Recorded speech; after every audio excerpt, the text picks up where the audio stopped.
ओम नमो भगवते वासुदेवाय। ओम नमो भगवते वासुदेवाय। ओम नमो भगवते वासुदेवाय। ओम नमो भगवते वासुदेवाय। ओम नमो भगवते वासुदेवाय। ओम नमो भगवते वासुदेवाय। नारायणं नमस्कृत्य नारायणं नमस्कृत्य नरं चैव नरोत्तमं नरं चैव नरोत्तमं देवीं सरस्वतीं व्यासं देवीं सरस्वतीं व्यासं ततो जयमुदीरये नष्टप्रायेषु भद्रेषु नष्टप्रायेषु भद्रेषु नित्यं भागवत सेवया नित्यं भागवत सेवया भगवते उत्तमा श्लोके भगवते उत्तमा श्लोके भक्तिर्भवति नैष्ठिकी। भक्तिर्भवति नैष्ठिकी। हरे कृष्ण, आप सबका स्वागत है।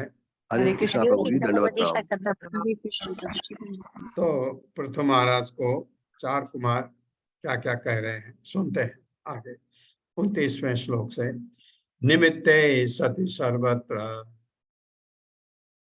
जल आदौ अपि पुरुषः आत्मनश्च परस्य अपि विदाम पश्यति न अन्यथा।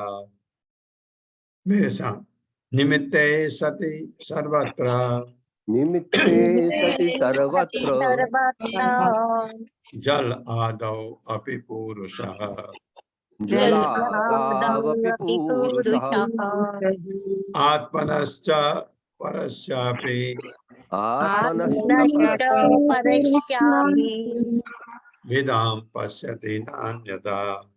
विदाम पश्यति नान्यथा। निमित्ते कारणों के फलस्वरूप सति होते हुए सर्वत्र सभी जगह जल आदव अपि जल तथा अन्य प्रतिबिंब बिंबित करने वाले माध्यम जिसमें आप अपने प्रतिबिंब देख सकते हैं। पुरुषः पुरुष आत्मनः अपने च तथा परस्य अपि दूसरे का भी विदाम अंतर पश्यति देखता है न अन्यथा अन्य कोई कारण नहीं। विभिन्न निमित्तों कारणों के फलस्वरूप ही मनुष्य अपने और दूसरों में अंतर देखता है। जिस प्रकार से जल, तेल या दर्पण में एक ही पदार्थ के प्रतिबिंब भिन्न भिन्न प्रकार से दिखते हैं, वही आप मिरर में देखिए, काफी नजदीक जैसे आप में वैसा दिखेगा।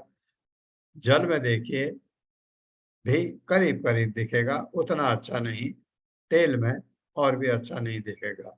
ये मेरे साथ पढ़िए। विभिन्न निमित्त कारणों के फलस्वरूप विभिन्न निमित्त कारणों के फलस्वरूप ही मनुष्य अपने तथा दूसरों में अंतर देखता है। फलस्वरूप ही मनुष्य अपने तथा दूसरों में अंतर देखता है। जिस प्रकार के जल,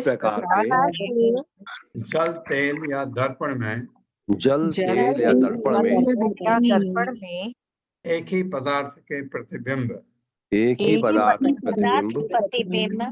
भिन्न भिन्न प्रकार से दिखते हैं। भिन्न प्रकार से दिखते हैं। हाँ, ये जिस प्रकार से होना चाहिए के नहीं। कोई बात नहीं, आपके समझ आ गया क्या तात्पर्य माता जी। हरे कृष्णा। हर्षा माता जी। हरे कृष्ण माता जी। हरे कृष्ण सभी को। शील प्रभुपाद की जय। शील प्रभुपाद द्वारा तात्पर्य।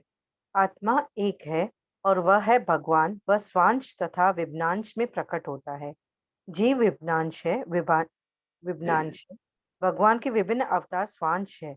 इस प्रकार परमेश्वर की विभिन्न शक्तियां हैं और इन शक्तियों की विभिन्न विस्तार अर्थात अंश हैं।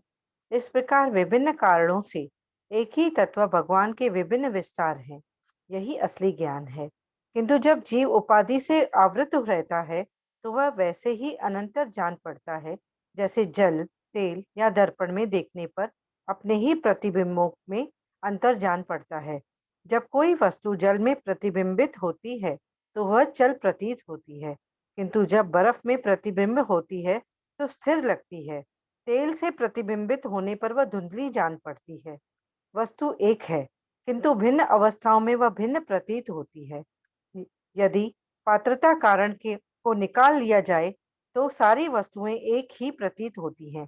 दूसरे शब्दों में, जब भक्ति योग के अभ्यास से मनुष्य परमहंस अवस्था अथवा सिद्ध अवस्था को प्राप्त होता है तो उसे सर्वत्र श्री कृष्ण के ही दर्शन होते हैं। उसके लिए मानो अन्य कोई वस्तु रहती ही नहीं। निष्कर्ष के रूप में हम कह सकते हैं कि विभिन्न कारणों से जीवात्मा पशु, मनुष्य, देवता, वृक्ष जैसे विभिन्न रूपों में दृष्टिगोचर होता है। वास्तव में प्रत्येक जीवात्मा परमेश्वर की तटस्थ शक्ति है।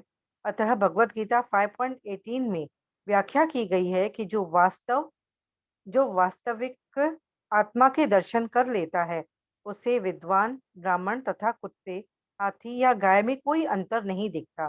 पंडिता समदर्शना, जो वास्तव में पंडित है वह केवल जीवात्मा को देखता है, उसे ब्राह्मण आवरण को बाह्य आवरण को नहीं। बाह्य आवरण को नहीं। अतः जो अंतर है वह विभिन्न कर्मों का फल है। और जब हम कर्म करना बंद करके भक्ति के कार्यों में लग जाते हैं तो हम यह समझ पाते हैं कि हम अन्यों से विभिन्न नहीं हैं। उनका रूप चाहे जो भी हो, ऐसा केवल कृष्ण भावनामृत के अंतर्गत ही संभव है। इस आंदोलन में विश्व के सभी भागों के सभी जातियों के लोग भाग ले रहे हैं और वे अपने को भगवान का दास समझने के कारण काले, गोरे या पीले, लाल में कोई भेदभाव नहीं देखते। अतः कृष्ण भावनामृत आंदोलन ही एकमात्र साधन है जिससे जीवात्माएं समस्त उपाधियों से मुक्त हो सकती है। हरे कृष्ण प्रभु जी। ये उपाधियां हैं हमारी। मैं इंडियन हूँ, मैं ब्राह्मण हूँ, मैं क्षत्रिय हूँ, ये कह रहे हैं प्रभुपाद। ये आवरण के कारण हमको सब अलग अलग दिखता है, लेकिन सब जब अगर हम भक्ति में आ जाते हैं और भक्ति में बहुत आगे बढ़ जाते हैं तो पंडिता समदर्शन, सब एक से दिखते हैं। कोई चीज आपको, कोई पत्थर दिखता है, उसमें भगवान कृष्ण दिखते हैं, क्योंकि आपको लगता है अच्छा ये पत्थर, इसको भगवान ने ऐसे रखा है, ये पर्वत भगवान ने ऐसे बनाया। हर जगह आपको ईश्वर दिखने लगते हैं, क्योंकि उन्हीं का सब कारण है, उन्हीं की वजह से सब कुछ है। ये दिखने लगता है। ये कहने का प्रभुपाद ऐसे समझा रहे हैं।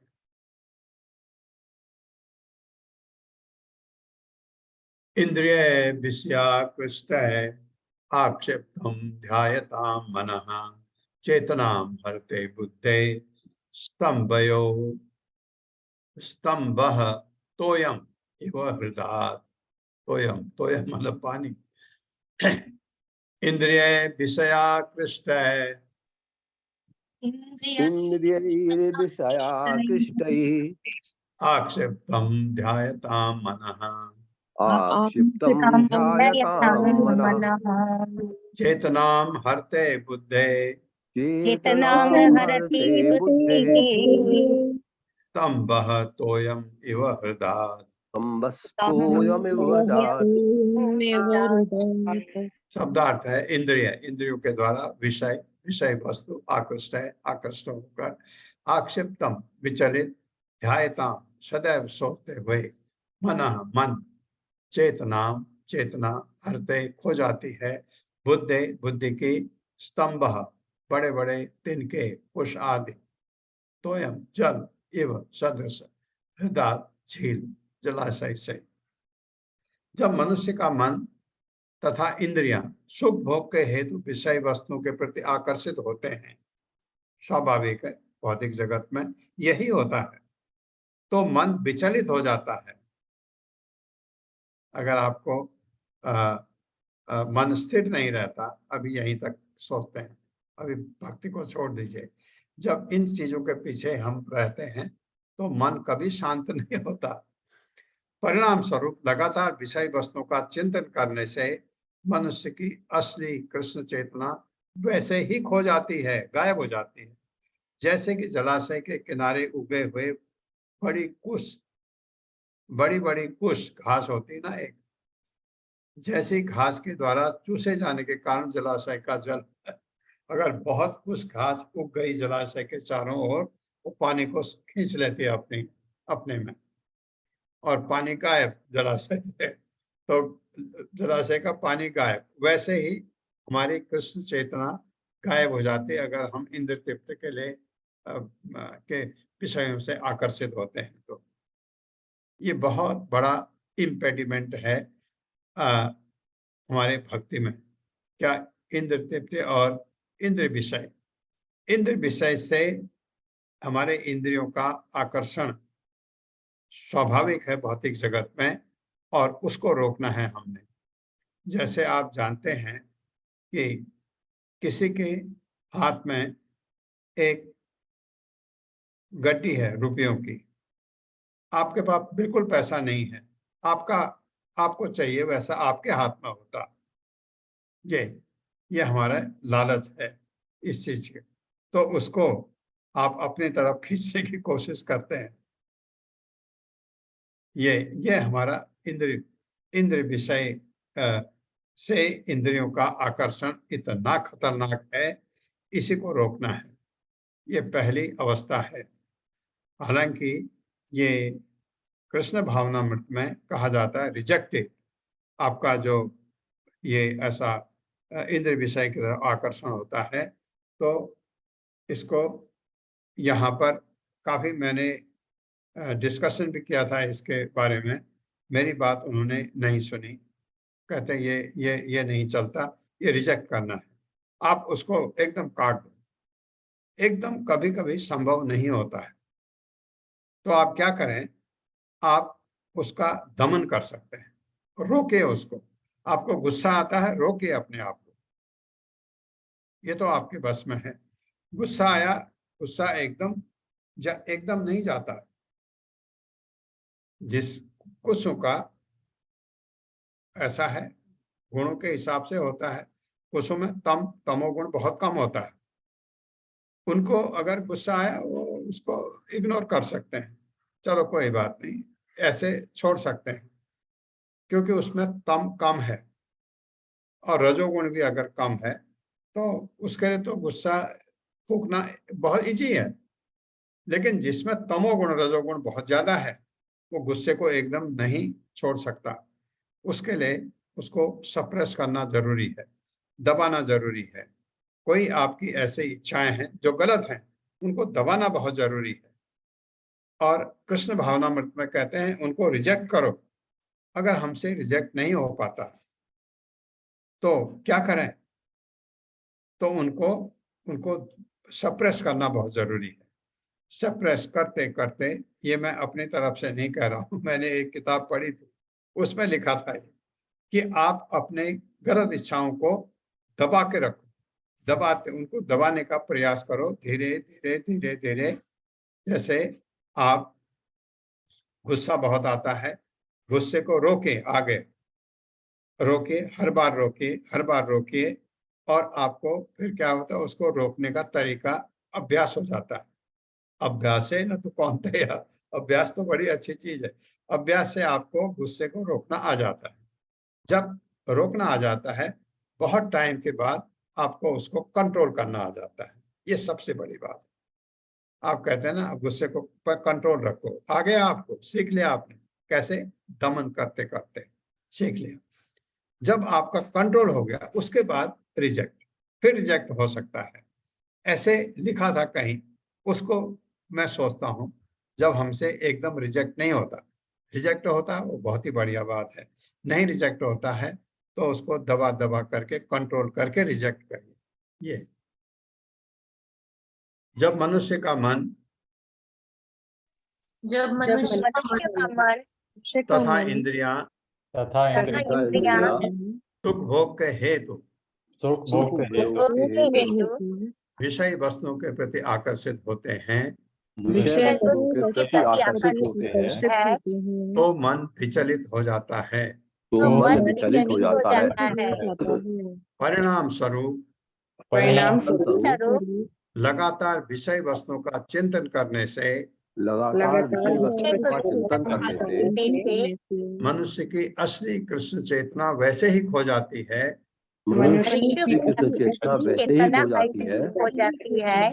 जैसे कि जलाशय के किनारे उगे हुए बड़ी बड़ी कुश जैसी घास के द्वारा चूसे जाने के कारण जलाशय का जल, जलाशय के सारे जल को वो खींच लेती है, जलाशय में जल गायब। वैसे ही हमारी कृष्ण चेतना गायब। कब? जब हमारे विषय वस्तुओं के प्रति आकर्षण होता है, इंद्रियां वहां लग जाती हैं, तो अशांत हो जाते हैं। बहुत अच्छा लिखा है, अच्छा कहा है कुमारों ने, अच्छा कहेंगे, महान विद्वान है। तात्पर्य माता जी। हरे कृष्ण। प्रीति माता जी। हरे कृष्ण माता जी, हरे कृष्ण प्रभु जी। तात्पर्य। इस श्लोक में बड़े ही सुंदर ढंग से बताया गया है कि हमारी मूल कृष्ण चेतना किस प्रकार दूषित हो जाती है और हम किस प्रकार परमेश्वर से अपने संबंध को उत्तरोत्तर भूलते जाते हैं। पिछले श्लोक में बताया गया है कि हमें निरंतर भगवान की भक्ति में लगे रहना चाहिए, जिससे भक्ति में प्रज्वलित अग्नि समस्त भौतिक इच्छाओं को भस्म कर दे और हम जन्म मृत्यु के चक्र से मुक्त हो सके। यह वह अप्रत्यक्ष विधि भी है जिससे हम परमेश्वर के चरणारविंद में अपनी अटूट श्रद्धा बनाए रख सकते हैं। जब मन को निरंतर इंद्रिय तृप्ति के बारे में सोचने के लिए छोड़ दिया जाता है तो वह हमारे भौतिक बंधन का कारण बन जाता है। यदि हमारा मन इंद्रिय तृप्ति के विषय से ही पूरित रहे तो हम कृष्ण भक्ति करने की चाह रखकर भी सतत अभ्यास के कारण इंद्रिय तृप्ति के विषय को नहीं भूल सकते। यदि कोई संन्यास आश्रम ग्रहण कर ले किंतु मन को वश में ना कर पाए तो वह सदैव इंद्रिय तृप्ति यथा परिवार, समाज, कीमती घर इत्यादि के बारे में सोचता रहेगा। भले ही वह हिमालय में या जंगल में क्यों ना चला जाए, उसका मन इंद्रिय तृप्ति की वस्तुओं में रमा रहेगा। इस प्रकार क्रमशः मनुष्य की बुद्धि प्रभावित होती रहेगी, जिससे कृष्ण चेतना भक्ति के प्रति उसकी मौलिक रुचि समाप्त हो जाएगी। यहाँ पर दिया गया उदाहरण अत्यंत सटीक है। यदि किसी विशाल जलाशय के चारों ओर ऊंची ऊंची कुछ घास उगी हो तो उसका जल सूख जाएगा। इसी प्रकार जब भौतिक इच्छाएं बढ़ जाती है तो चेतना का स्वच्छ जल सूख जाता है। अतः कुश को पहले से ही काट देना या समूल नष्ट कर देना चाहिए। श्री चैतन्य महाप्रभु का उपदेश है कि यदि धान के खेत में खल पतवार को उगने दिया जाए तो वह उर्वरक तथा जल का उपयोग कर लेंगे और धान के पौधे सूख जाएंगे। इंद्रिय भोग की इच्छा ही इस जगत में हमारे पतन का कारण है और हम 3 प्रकार के तापों एवं जन्म, मृत्यु, जरा तथा रोग के शिकार होते रहेंगे। किंतु यदि हम अपनी इच्छाओं को भगवान की दिव्य प्रेमा भक्ति की ओर मोड़ दें तो हमारी इच्छाएं पवित्र हो जाती है। हम इच्छाओं को मार नहीं सकते, हम उन्हें विभिन्न उपाधियों से शुद्ध करना है। यदि हम अपने को निरंतर किसी विशेष राष्ट्र, समाज या परिवार के सदस्य के रूप में मान कर उन्हीं का चिंतन करते रहे तो हम जन्म मरण के बद्ध जीव में दृढ़ता पूर्वक उलझ जाते हैं।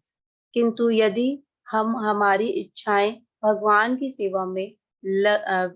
सेवा में लग जाए तो वे पवित्र हो जाती है और हम भौतिक कलमश से तुरंत मुक्त हो जाते हैं। हरे कृष्णा प्रभु जी। हरे कृष्णा। बताया है कि कोई संन्यास ले ले और अगर ये हृदय कलुषित है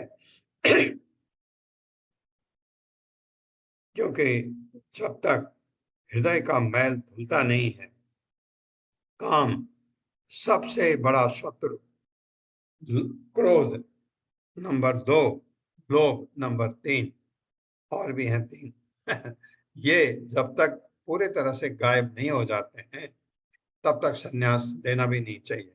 संन्यास लेकर के जरा सा हो गया, करीब करीब अब सब कुछ मिट गया, करीब करीब नहीं, 100% शुद्ध होना चाहिए। क्रोध 0, काम 0, लोभ 0, काम, क्रोध, लोभ, मद, मत्सर, ये सब 0, ये सब 0 हो जाए तो आप क्वालिफाइड होते हैं संन्यास के लिए। लो न लो आपकी मर्जी है, कोई जरूरी नहीं है संन्यास लेना। कलयुग में तो संन्यास वर्जित भी है। हाँ, इस्कॉन में संन्यास होता है, क्योंकि संन्यास क्यों वर्जित है कलयुग में?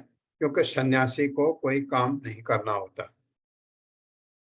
सन्यासी के लिए कोई काम करने की आवश्यकता नहीं है। संन्यास लेके अगर वो संन्यास क्यों लेता है व्यक्ति? भगवान की सेवा करने के लिए। अगर भगवान की सेवा नहीं कर रहा है तो संन्यास का कोई मतलब नहीं रह जाता। इसलिए अब इस्कॉन के सन्यासी आप देखते हैं, वो इस्कॉन में जो ब्रह्मचारी हैं उनसे ज्यादा काम करते हैं। तो उसके बारे में बात करेंगे। आज प्रश्न पूछा था अरुणी देवी दासी माता जी ने, वो चर्चा करेंगे उसके बारे में। तो ये चीजें जब तक ये नहीं होगा हम आगे नहीं बढ़ सकते हैं। तो अब एकदम मैंने कहा हृदय साफ हो, ऐसे हाथ फेरो हृदय की तरफ, साफ हो जाएगा हृदय? नहीं, ये जबरदस्त है, इतना इजी नहीं है। माया इतनी इतनी प्रबल है, इतनी प्रबल है कि माया से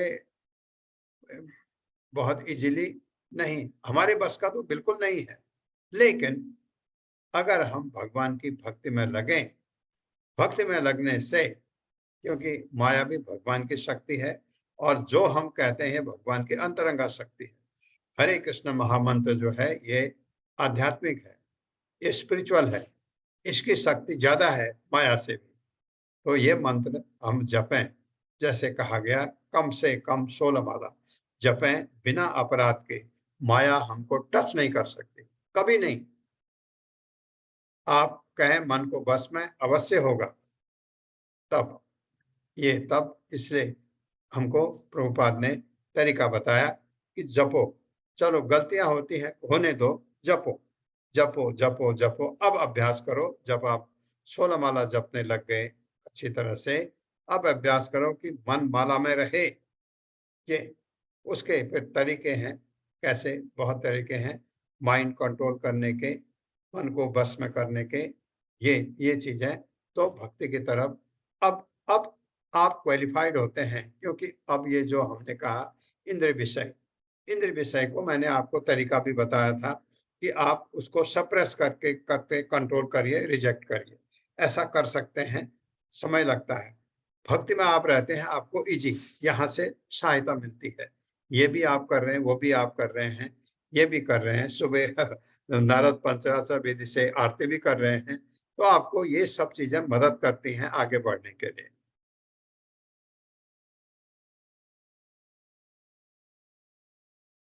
पश्यन्ते अनुस्मृति चित्तम ज्ञान भ्रंशः स्मृति क्षये तदरोधम कवयः प्राहुः आत्मा अपहनवम आत्मनः। मेरे साथ पढ़िए। भ्रंशन्ते अनुस्मृति चित्तम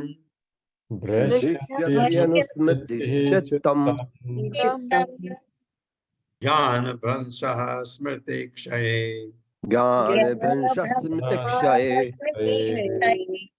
तद्रोधम कवयः प्राहुः आत्म अपहनवम आत्मनः।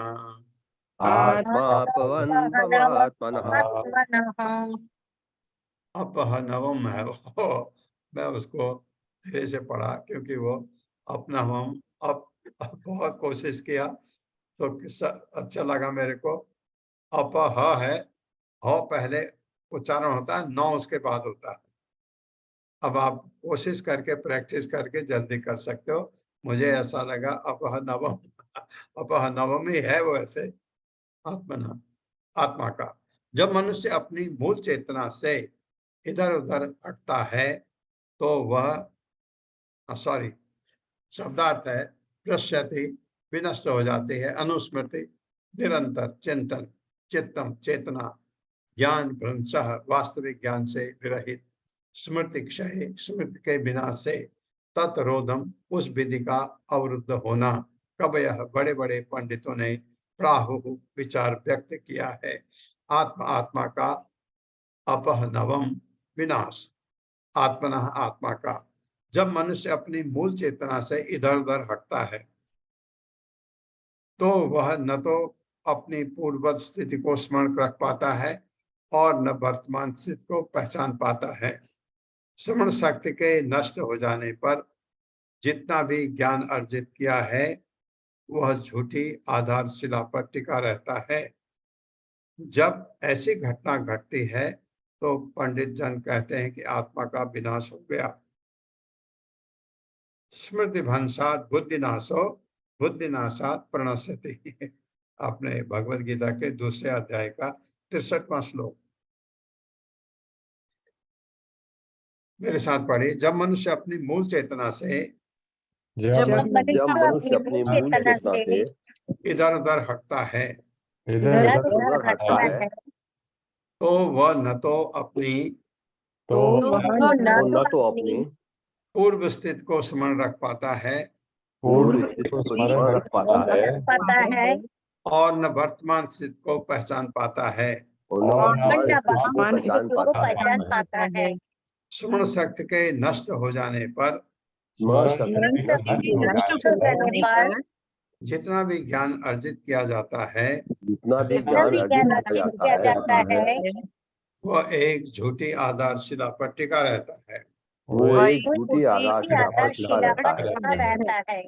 जब ऐसी घटना घटती है तो जब ऐसी घटना घटती है तो पंडित जन कहते हैं कि पंडित जन कहते हैं कि आत्मा का विनाश हो गया। आत्मा का विनाश हो गया।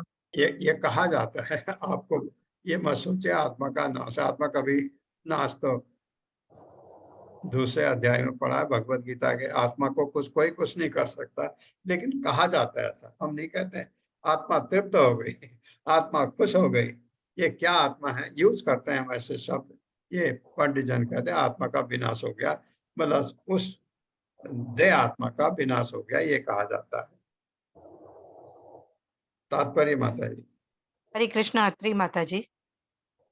हरे कृष्ण। तात्पर्य शील प्रभुपाद की जय। शील प्रभुपाद के द्वारा जीवात्मा या आत्मा सदैव अस्तित्व में रहने वाला एवं शाश्वत है, इसका विनाश नहीं हो सकता। किंतु जब वास्तविक ज्ञान कम नहीं करता तो पंडितगण कहते हैं कि इसका विनाश हो चुका है। पशुओं तथा मनुष्यों में यही अंतर है। कम बुद्धि वाले दार्शनिकों के मतानुसार पशुओं में आत्मा नहीं होता, किंतु वास्तविकता ये है कि पशुओं में आत्मा होता है। फिर भी पशुओं के निरीह अज्ञानता के कारण ऐसा लगता है कि उनकी आत्मा विनष्ट हो चुकी है। बिना आत्मा के शरीर हिल नहीं सकता। सजीव एवं निर्जीव शरीर के बीच यही अंतर होता है। जब आत्मा शरीर से बाहर निकल जाता है तो शरीर मृत कहलाता है। आत्मा को तभी विनष्ट नहीं कहा जाता है जब समुचित ज्ञान प्रदर्शित नहीं हो पाता। हमारी मूल चेतना कृष्ण चेतना है, क्योंकि हम श्री कृष्ण के अंश है। जब ये चेतना दिग्भ्रमित हो जाती है और जीव भौतिक वातावरण में आ गिरता है, जिससे मूल चेतना दूषित हो जाती है, तो वो सोचने लगता है कि वो इस भौतिक तत्व की उपज है। इस प्रकार वो पूर्ण पुरुषोत्तम भगवान का अंश होने की अपनी स्थिति को उसी प्रकार भूल जाता है जिस प्रकार की सोते समय मनुष्य अपने आप को भूल जाता है। इस प्रकार मूल चेतना के कार्यकलापों के अवरुद्ध होने से विनष्ट आत्मा के सारे कार्यकलाप मिथ्या आधार पर संपन्न होते हैं। आज के समय में मानवीय सभ्यता आत्म बुद्धि की झूठी भूमिका पर कार्य कर रही है। अतः ये कहा जा सकता है कि वर्तमान युग के लोगों ने अपनी आत्मा खो दी है और इस प्रकार वे पशु तुल्य है। हरे कृष्ण। ये सबसे बड़ी बात है। हमारी मूल चेतना है क्या? कृष्ण चेतना। हम कृष्ण के दास हैं। ये इस चीज को हम भूल गए हैं क्योंकि हम भटक गए हैं। अब भगवान की तरफ जो परमात्मा हमारे हृदय के अंदर है, हमने उस तरफ पीठ लगा दी। ये सबसे विमुख हो गए हैं। उन्मुख होना ना न अतः परतरो लोके पुंसः स्वात् व्यतिक्रमः यद अधि अन्यस्य प्रेयः प्रेयः तो प्रेयः तो आत्मानः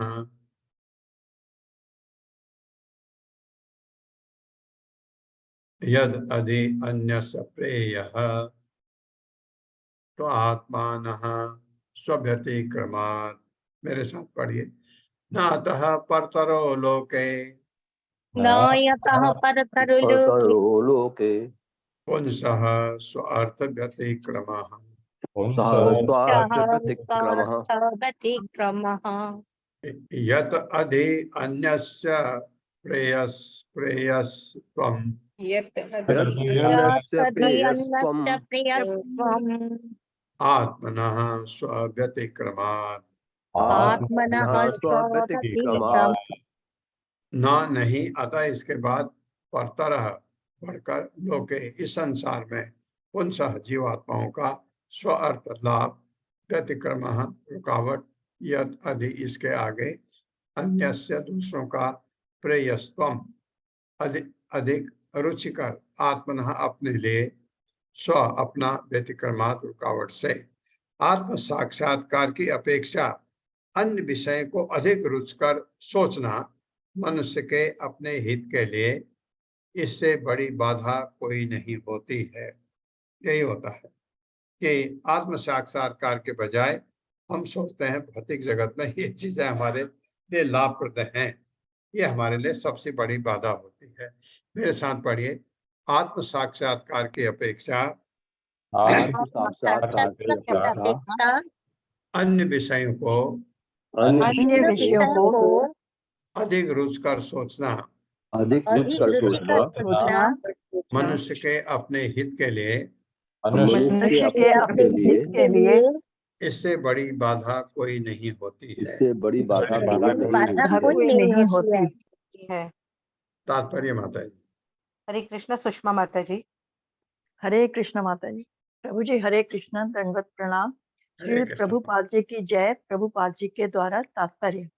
मनुष्य जीवन विशेष रूप से आत्म साक्षात्कार के निमित्त है। आत्म का अर्थ है परमात्मा तथा जीव अर्थात भगवान तथा जीवात्मा।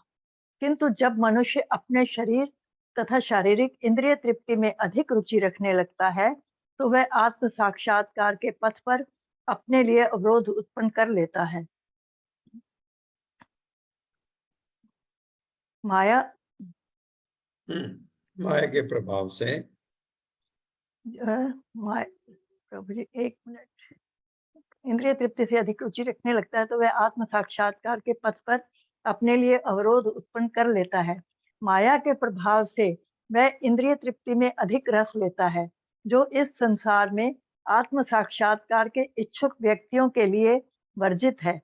इंद्रिय तृप्ति में रस न लेकर मनुष्य को परमात्मा की इंद्रियों को तुष्ट करने में अपने कार्यकलापों को मोड़ लेना चाहिए। इस नियम के विपरीत जो भी किया जाएगा वह निश्चित ही उसके हित के विरुद्ध होगा। हरे कृष्ण। हरे कृष्ण। धन्यवाद। एक्चुअली लगता है इंद्रिय तृप्ति का रस लेना आपको जैसे बताया है ना 18वें अध्याय में, जो सुख है, जो आपका सतोगुणी सुख है, वो शुरू में विष जैसा लगता है, बाद में अमृत लगता है। और रजोगुणी तमोगुणी सुख जो है शुरू में अमृत, आखिरी में विष जैसा लगता है। तो ये शुरू में कठिन है। अगर हम भक्ति योग में आगे बढ़ते हैं, रास्ता कठिन लगता है शुरू में। इससे इंद्रिय तृप्ति का जो है, अरे क्या भगवान को भोग लगाना, बढ़िया बढ़िया बनाओ खाओ, ये इजी है। भगवान के लिए भोग लगाओ, बहुत सावधानी बरतनी है। अब कितने चीजें हैं जो आप हर कोई भगवान का भोग बना नहीं सकता। भगवान को भोग बनाना, भगवान को भोग लगाने वाला वो पूरे जो ये नियम है उसको पालन करना चाहिए और उसके बाद खाएगा। ये रास्ता के बजाय आप खाना बढ़िया ढंग से बनाओ, जो भी चाहिए, और उसको खाओ, भगवान की तरफ पीठ लगा दो। वो आपको बड़ा इजी लगता है, लेकिन उसमें शांति नहीं, सुख नहीं। इस रास्ते में शुरू में आपको थोड़ा कठिनाई लगती है, मेहनत पड़ती है, अंत में सुख ही सुख है। जो आध्यात्मिक सुख, जब वो रस मिलने लगे आपको भगवान के साथ, जो आप अटैचमेंट है आपका, वो सुख जब मिलने लगे तो आपको ये भौतिक सुख बहुत ही तुच्छ लगने लगते हैं। अर्थे इंद्रिय अर्थेन्द्रिय अर्थ अभिध्यानम सर्व अर्थ पहनवो नृणाम भ्रंसितो ज्ञान विज्ञानात् येन अभिशति मुख्यताम। अभिशति मुख्यताम। मेरे साथ पढ़िए। अर्थेन्द्रिय अर्थ अभिध्यानम अर्थेन्द्रियार्थाभिध्यानम् सर्व सर्व अर्थ पहनवो नृणाम सर्वार्थापहनवो नृणाम् भ्रंसितो ज्ञान विज्ञानात् भ्रंशितो ज्ञान विज्ञानात् येन आविशति मुख्यताम। येनाविशति मुख्यताम्। शब्दार्थ है अर्थ धन इंद्रिय अर्थ इंद्रियों की तुष्टि के लिए अभिध्यानम निरंतर ध्यान करने से सर्व अर्थ चार प्रकार की उपलब्धियां पुरुषार्थ अपनहव अब सॉरी 9 पहले नहीं आता हो पहले आता अपहनव विनाशकारी नृणाम मानव समाज की प्रंसितः से रहित ज्ञान विज्ञानात् भक्ति से येन इससे आविशति प्रवेश करता है मुख्यताम जड़ जीवन। धन कमाने तथा इंद्रिय तृप्ति के लिए उसके उपयोग के विषय में निरंतर सोचते रहने से मानव समाज के प्रत्येक व्यक्ति का पुरुषार्थ विनष्ट होता है।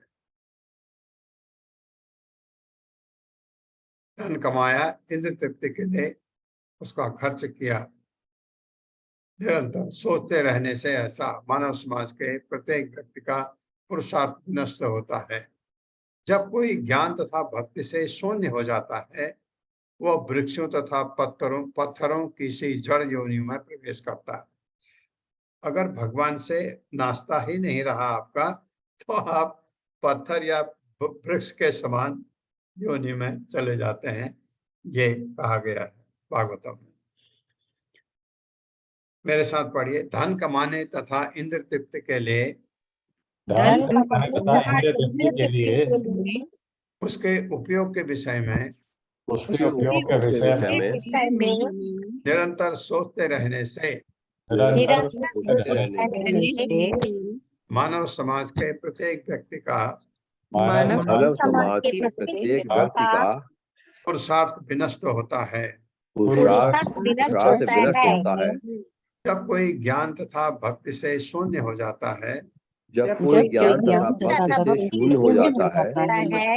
वह वृक्षों तथा पत्थरों की सी जड़ योनि में प्रवेश करता है। तात्पर्य माता जी। हरे कृष्णा। सुमन कुलर माता जी। हरे कृष्णा। दंडवत प्रणाम प्रभु जी। हरे कृष्णा सभी को। तात्पर्य प्रभुपाद जी की जय। प्रभुपाद जी द्वारा ज्ञान का अर्थ है अपनी स्वाभाविक स्थिति को समझना और विज्ञान का अर्थ है जीवन में उस ज्ञान को व्यवहार में लाना। मनुष्य जीवन प्राप्त करके व्यक्ति को ज्ञान तथा विज्ञान की स्थिति प्राप्त कर लेनी चाहिए, किंतु इस अवसर के होते हुए भी यदि कोई गुरु तथा शास्त्रों की सहायता से ज्ञान तथा विज्ञान प्राप्त नहीं कर पाता, अर्थात वह इस अवसर का उपयोग नहीं करता है, तो अगले जन्म में उसे जड़ योनि प्राप्त होना निश्चित है। जड़ योनि के अंतर्गत पर्वत, वृक्ष, पौधे इत्यादि आते हैं। जीवन की ये अवस्था पुण्यात्म या मुख्यात्म कहलाती है। इसका अर्थ है कि सभी कार्यकलाप शून्य हो जाना। ऐसी दार्शनिक जो समस्त कार्यकल्पों के समाप्त करने के पक्षपाती हैं, शून्यवादी कहलाते हैं। सहज रूप में हमारे सारे कार्यकलाप उत्तरोत्तर भक्ति की ओर उन्मुख होने चाहिए, किंतु कुछ ऐसे भी दार्शनिक हैं जो कर्मों को शुद्ध ना करके प्रत्येक वस्तु को शून्य या समस्त कार्यकलापों से रहित कर देना चाहते हैं। क्रियाशीलता का ऐसा अभाव वृक्षों तथा पर्वतों में पाया जाता है। ये प्रकृति द्वारा प्रदत्त दंड जैसा है।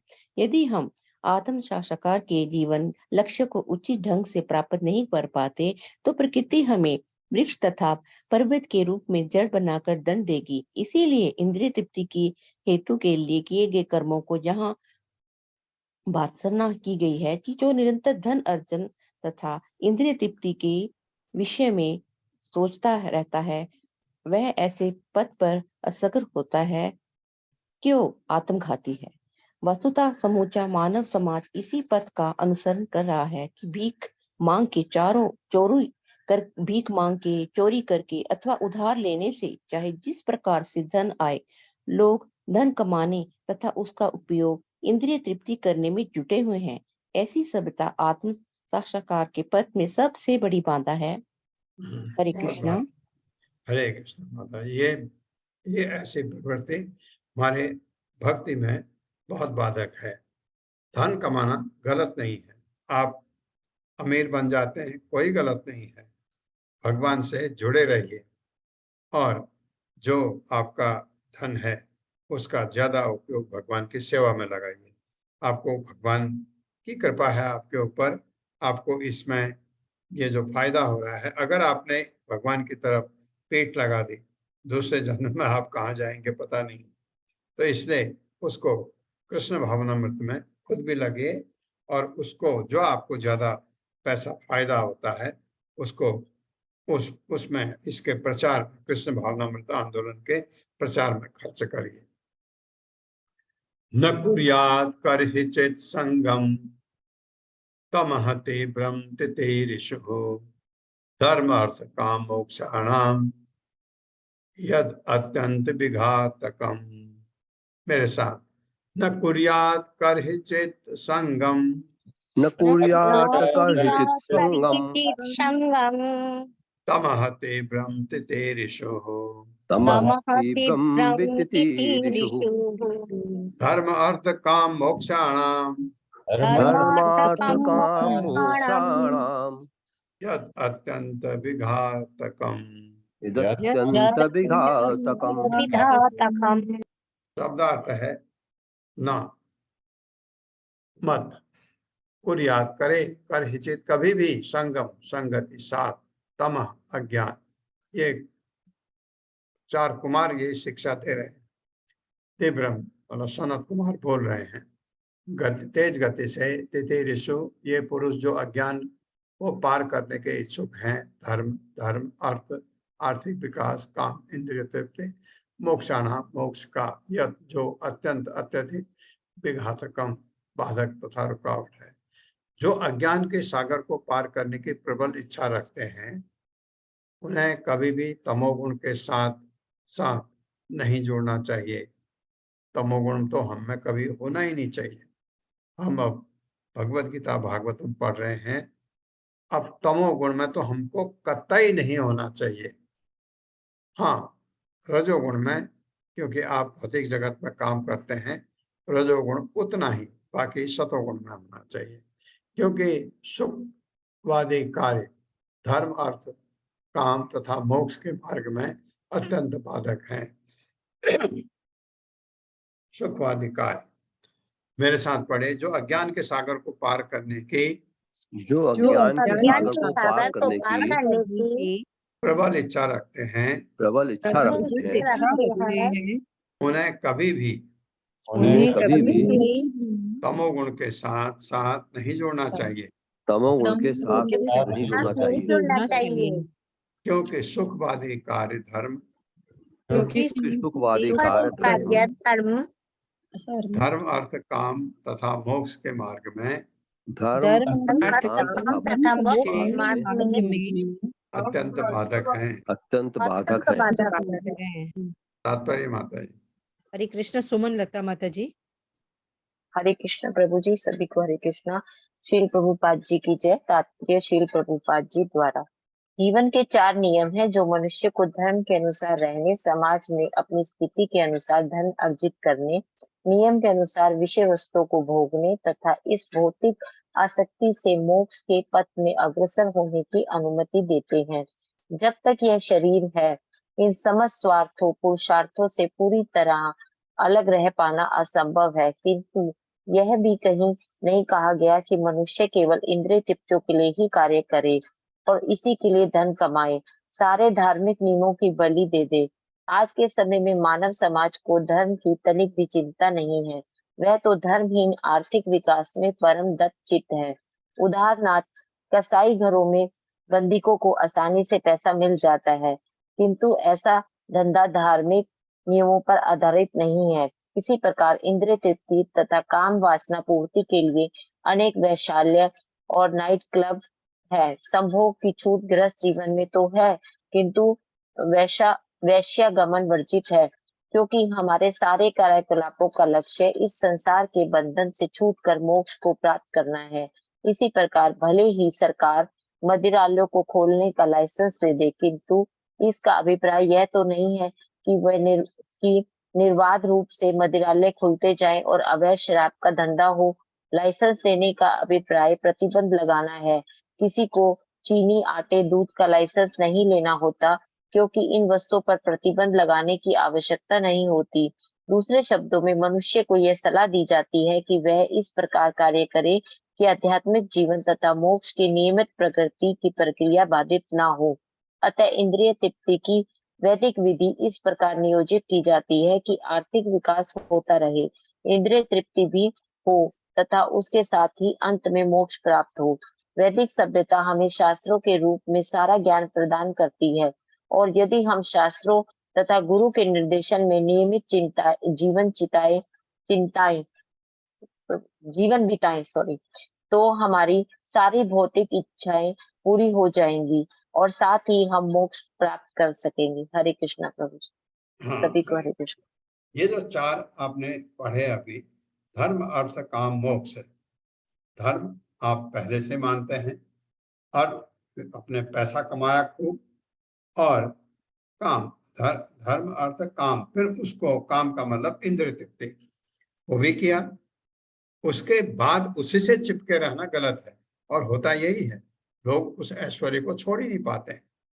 आखिरी में मोक्ष, इससे इस सब चीज को त्यागना है। अब हमारे गृहस्थ जीवन में यही है, हम ये चीज छोड़ नहीं सकते हैं, इसको छोड़ दो, इसको छोड़ दो, नहीं कर सकते क्योंकि बंधे हुए हैं। लेकिन हमने ब्रह्मचर्य जीवन बिताया, और उसके बाद गृहस्थ जीवन में आए। गृहस्थ जीवन के बाद जब हम इससे निवृत्त हो गए, बच्चे बड़े हो गए, इंडिपेंडेंट हो गए, अब घर से चिपकना गलत है, क्योंकि आपको उसके बाद मोक्ष की तरफ जाना है। भगवत भक्ति में लग जाइए, और नहीं तो आपको वही अच्छे लगना लगता है, और जो हमारे वो नरक का द्वार खोलता है हमारे लिए। ये बड़ा अच्छी तरह से समझाया प्रभुपाद ने। हाँ, अब हम, ये कितना लंबा है इसका तात्पर्य। हाँ, एक श्लोक और कर लेते हैं, 35वां। तत्रापि अतत्रापि मोक्ष एवार्थ आत्यंतिक ये आत्यंतिकतया ईशते है, नहीं तो आत्यंतिक तयेशते पढ़ सकते हैं।